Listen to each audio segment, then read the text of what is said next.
one would think that if you're going to remaster a game for a current-gen console that was originally released on an 11-year-old handheld, you would do more than bump the resolution to 1080p, add trophies, and remap the controls. Or in the least, if that's all you do, don't sell it for the full retail price of a AAA title. But then again, no one ever accused Square Enix of doing anything that makes fucking sense. In the previous generations, Squeenix seemed to take great pride in destroying the majority of the goodwill they'd built up for the Final Fantasy series since the original release on the NES. With the remastering of Final Fantasy Type 0, originally released on the PSP only in Japan, they've resorted to taking a big steaming shit on the corpse of the dead horse they spent all last gen kicking post-mortem, and expect you to pay $60 to watch them do it in exchange for getting to experience a vertical slice demo of Final Fantasy XV, which we've already discussed on this channel. The game takes place within the Final Fantasy XIII universe, in a matter of speaking, as many of the bosses you fight are the dreaded LC. It's basically a war drama with numerous nations fighting for dominion, and with a lone renowned school of magic caught in the middle. Yes, that's right, this is a Final Fantasy game that borrows from one of the largest tropes from manga and anime, in that it centers around an elite academy where various spiky-haired men and short-skirt-wearing women of varying bust sizes learn to harness their magical gifts. One particular class at this school, Class 0, are often used as a sort of magical SEAL Team 6 to take down enemies that the military can't handle on their own. The story is told in a mix of cutscenes that go on forever and tend to mostly involve angry military leaders spouting exposition and political jargon at each other, a la Star Wars Episode 1, to the point where you eventually stop caring and just start spamming the O button to get on with it. The rest of the story you pick up in snippets of dialogue from repeatedly talking to every single fucking NPC at the academy at every fucking chance you get. You have to do this, because some conversations unlock optional missions, which can lead to better weapons, certain trophies you may not get otherwise, and so on.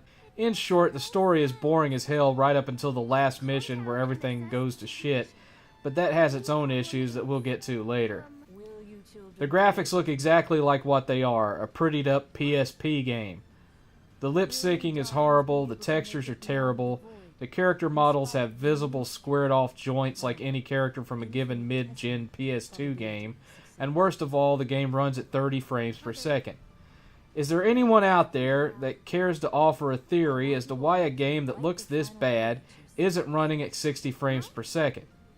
You know what, don't bother, I'll tell you why. It's because Squeenix didn't give a shit and just wanted a quick cash out.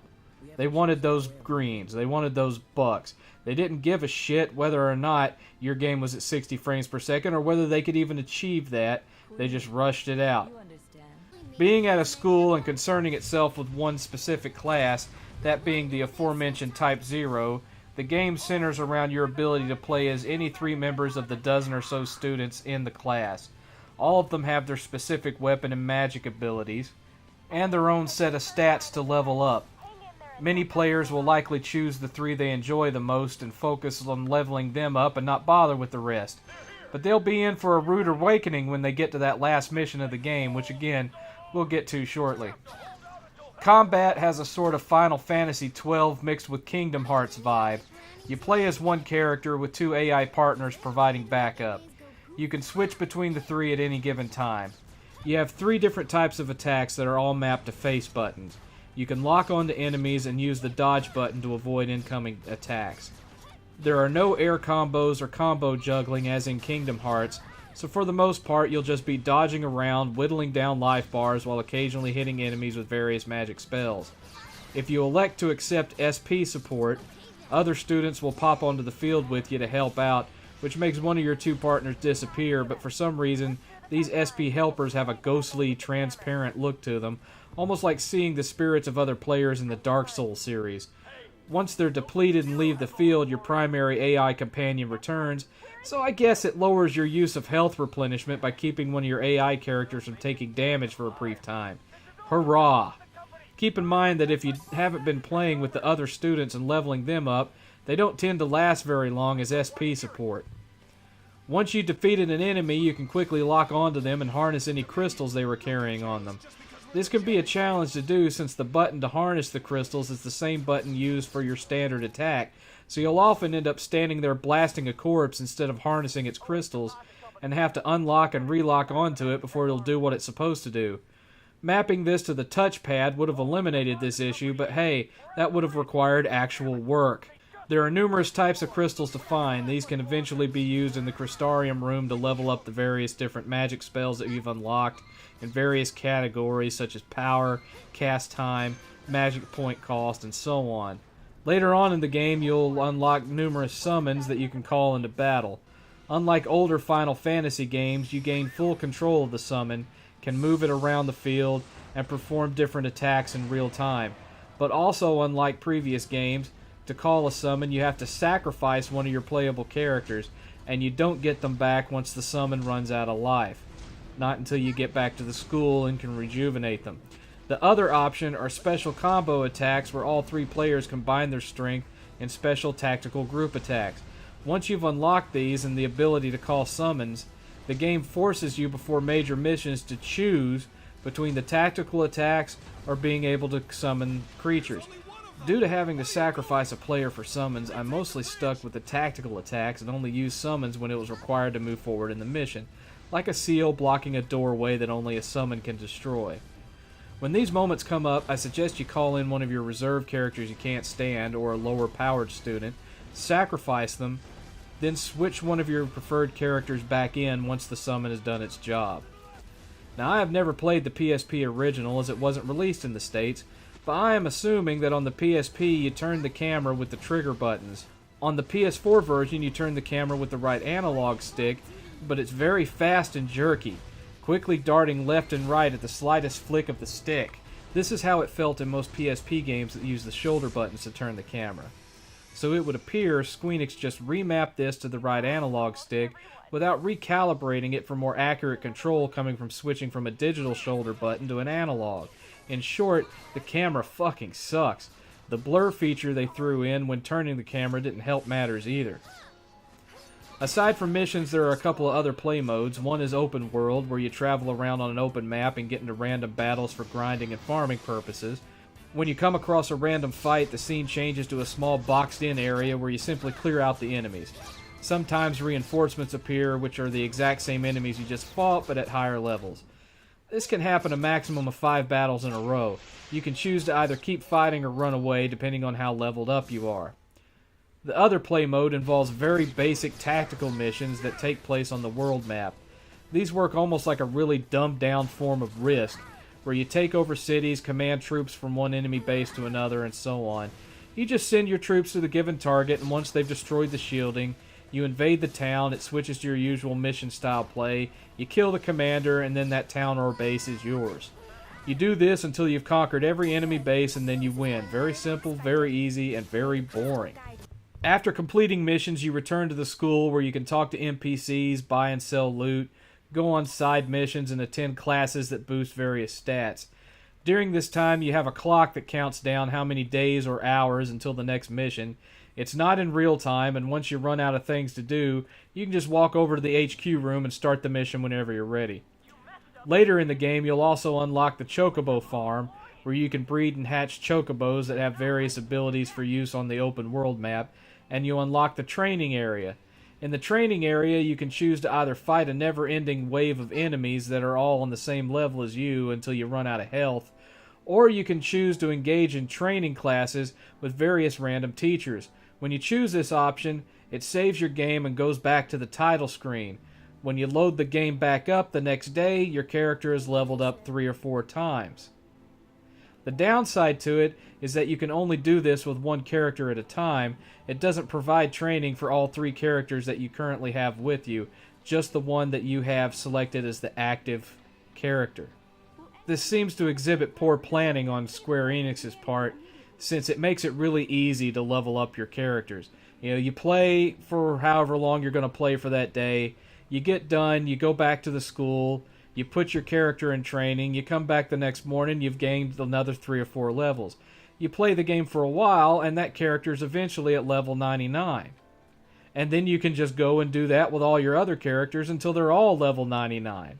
To me, this just seems like an exploit that people are going to take advantage of if they haven't already. If I shook my head any harder, I'd be spending the rest of my days eating my meals through a straw. As for music and sound effects, the sound effects are your typical Final Fantasy fare, and while the music is very well done, there's not a hell of a whole lot of it. You'll spend the majority of the game listening to a handful of the same tracks until you get sick to death of them. The worst example of this is the remixed Final Fantasy title screen theme that plays ad nauseum when you're wandering around the school. It's nice and nostalgic at first, but a few hours in you'll want to stab out your eardrums with a rusty ice pick. And to be perfectly honest, this game has the absolute worst voice acting of any Final Fantasy game I have ever had the displeasure of listening to. These people sound like they literally were stood in front of a microphone and just read words off the page. It really is that bad. I was disgusted by it. It sounds like they just hired hobos off the street, handed them $50 and said, "Here, can you read? Good. Read this into the microphone." I'm not kidding. It's that bad. It's the worst voice acting that I've heard in years. It's deplorable. And then, my friends, we come to the infamous last mission of the game. Now, if for some god-awful reason you still care about playing this and don't want anything to be spoiled, then mute the sound and wait until the words "spoilers over" appear on the screen. Ready? Go! Okay, so you win the war and everything is happy and peachy, and you come back to the school and find it mostly destroyed and half of everyone there is dead. You find out that Sid, who's a bad guy in this game, orchestrated the whole attack and has opened a portal to a hell-like dimension. A character you fought and defeated earlier appears and offers to transport you there to confront him. Not long after you get to this alternate dimension, a choice pops up on the screen asking if you want to become LCs or to keep fighting as humans. It's not really much of a goddamn choice. If you choose to become LCs, it transports you back to the school and you just fight ever-increasingly powerful waves of enemies until they become too powerful for you to handle and all your characters are dead.